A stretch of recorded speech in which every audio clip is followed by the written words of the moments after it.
اعوذ باللہ من الشیطان الرجیم، بسم اللہ الرحمن الرحیم۔ پناہ مانگتی ہوں میں اللہ کی شیطان مردود سے۔ شروع کرتی ہوں اللہ کے نام سے جو رحم کرنے والا مہربان ہے۔ آج ہم پڑھیں گے سورۃ الناس ترجمے کے ساتھ۔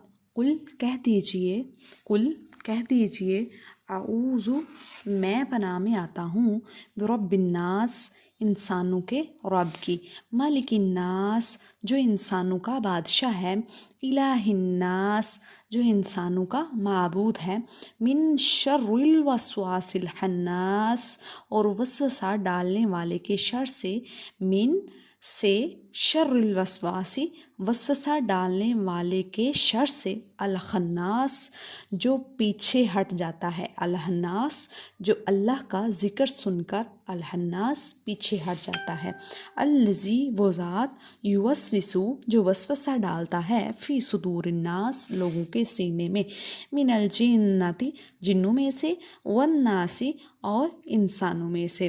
قل کہہ دیجئے اعوذ برب الناس میں پناہ مانگتا ہوں انسانوں کے رب کی، مالک الناس جو انسانوں کے بادشاہ ہے، الہ الناس انسانوں کے معبود کی، من شر الوسواس الخناس وسوسہ ڈالنے والے کے شر سے، الخناس جو پیچھے ہٹ جاتا ہے، الذی وہ ذات یوسوسو جو وسوسہ ڈالتا ہے، فی صدور الناس لوگوں کے دلوں میں، من الجنتی جنوں سے، والناس اور انسانوں سے۔